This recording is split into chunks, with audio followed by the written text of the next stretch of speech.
नमस्कार दोस्तों, मैं हूं जिग्नेश परमार और आप सबका स्वागत करता हूं मेरे इस चैनल निवेश ज्ञान में। तो दोस्तों, आज इस वीडियो में हम जानकारी लेने वाला है हिस्ट्री ऑफ म्यूचुअल फंड्स यानी कि म्यूचुअल फंड के इतिहास के बारे में। तो इस वीडियो की जानकारी अच्छे से समझने के लिए आपको इस वीडियो को अंत तक देखना बेहद ज़रूरी है। अगर आपको ये वीडियो पसंद आए तो इसे लाइक करें, कमेंट करें, शेयर करें और अगर अभी तक आपने चैनल को सब्सक्राइब नहीं किया है तो जल्द से जल्द सब्सक्राइब कर ले।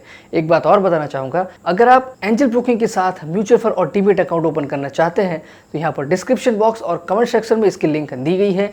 एंजल ब्रोकिंग भारत का एक पुराना एंड बेहतरीन ऑनलाइन प्लेटफॉर्म है जिसके जरिए आप म्यूचुअल फंड और स्टॉक्स के सारे ऑप्शंस में इन्वेस्टमेंट कर सकते हैं। तो जल्द से जल्द डिस्क्रिप्शन बॉक्स में दी गई लिंक पर क्लिक करें और आज ही अपना एंजल ब्रोकिंग के साथ फ्री में अकाउंट ओपन करें। तो ये शुरू करते हैं history of mutual funds, mutual fund के इतिहास के बारे में। दोस्तों, म्यूचुअल फंड की शुरुआत 17वीं सदी के अंत में यूरोप में हो गई थी, लेकिन भारत में म्यूचुअल फंड की शुरुआत सन 1963 में भारत सरकार और रिजर्व बैंक ऑफ इंडिया के संयुक्त प्रयासों से यूटीआई यानी कि यूनिट ट्रस्ट ऑफ इंडिया की स्थापना के साथ शुरू हुई थी। तो इस तरह से भारत में म्यूचुअल फंड की शुरुआत को लगभग 58 साल बीत चुके हैं और इस 58 साल के लंबे समय में म्यूचुअल फंड किस तरह से विकसित हुआ है इसकी जानकारी आज हम यहाँ पर लेने वाले हैं। तो सबसे पहला सवाल हमें ये आता है कि भारत सरकार और आरबीआई को म्यूचुअल फंड लाने की जरूरत क्यों पड़ी, यानी कि म्यूचुअल फंड लाने का ऑब्जेक्टिव क्या था। तो म्यूचुअल फंड शुरू करने का आरबीआई और भारत सरकार का मुख्य उद्देश्य ये था कि आम जनता के पैसे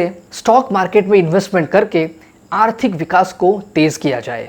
म्यूचुअल फंड की शुरुआत से आम जनता जिसके पास निवेश करने के लिए पैसे ज़्यादा नहीं होते थे और आम जनता को स्टॉक मार्केट में इन्वेस्टमेंट करने के लिए जानकारी और सुविधाएं दोनों ही बहुत कम होती थी।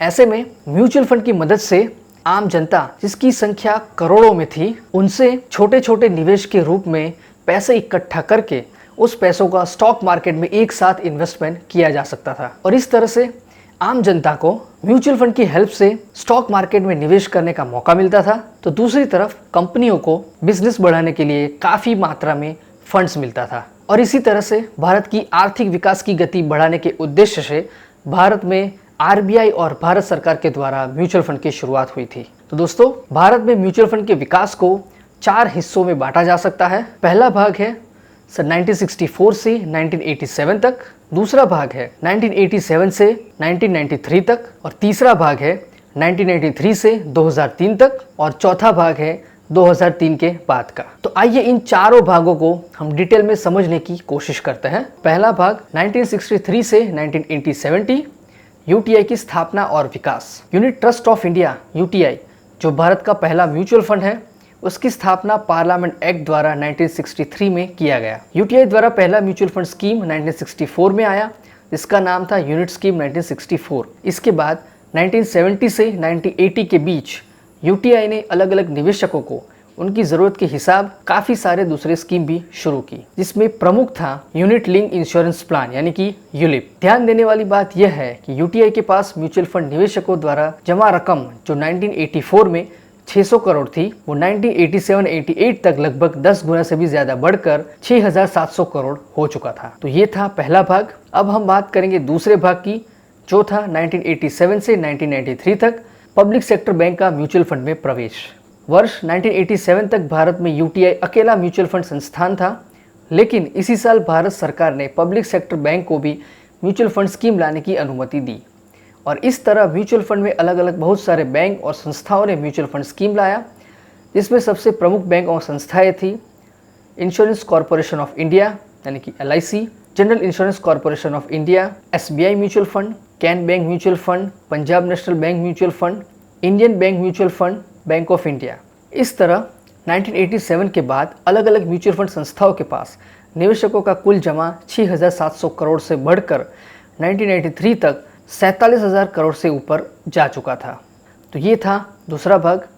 अब हम बात करेंगे तीसरे भाग की जो था 1993 से 2003 तक म्यूचुअल फंड में प्राइवेट सेक्टर का प्रवेश।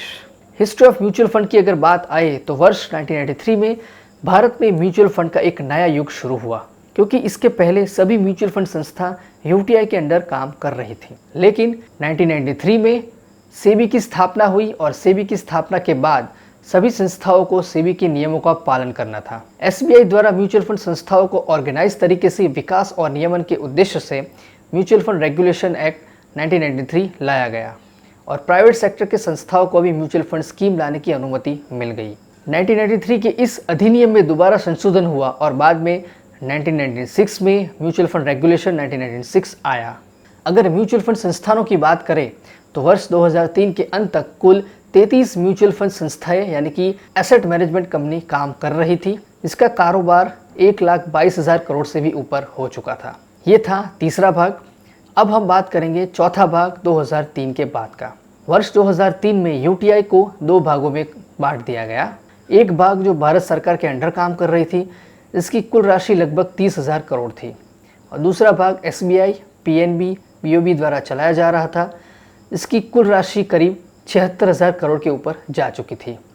और इस तरह म्यूचुअल फंड संस्थाओं द्वारा किए जाने वाले प्रमोशन और जागरूकता कार्यक्रमों में म्यूचुअल फंड बहुत ही विकसित हुआ और 2015 तक म्यूचुअल फंड संस्थाओं का कुल कारोबार 10 लाख करोड़ के ऊपर जा चुका था।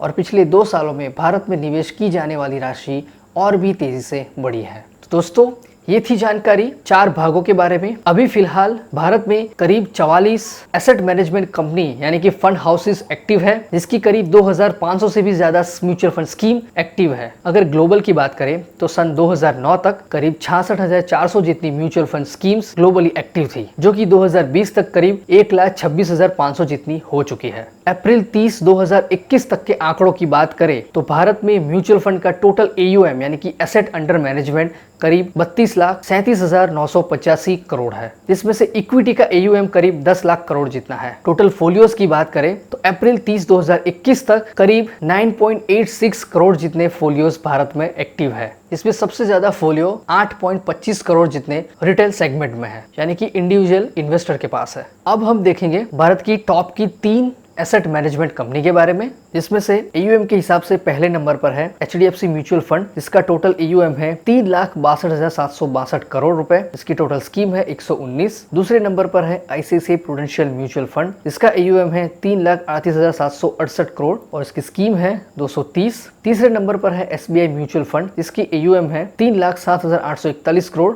जिसकी स्कीम है 134। तो दोस्तों, ये थी भारत की टॉप 3 एसेट मैनेजमेंट कंपनी। दोस्तों, आज की इस वीडियो में हमने जानकारी ली हिस्ट्री ऑफ म्यूचुअल फंड, यानी कि भारत में म्यूचुअल फंड के इतिहास के बारे में, कि वो कब शुरू हुआ, कितने कितने भाग में वो बटा हुआ था। ये सारी जानकारी आज हम इस वीडियो में ली। तो दोस्तों, मैं आशा करता हूँ कि आपको ये जानकारी पसंद आई होगी। अगर ऐसा है तो इस वीडियो को लाइक करें, कमेंट करें, शेयर करें, और अगर अभी तक आपने चैनल को सब्सक्राइब नहीं किया है तो जल्द से जल्द सब्सक्राइब करें।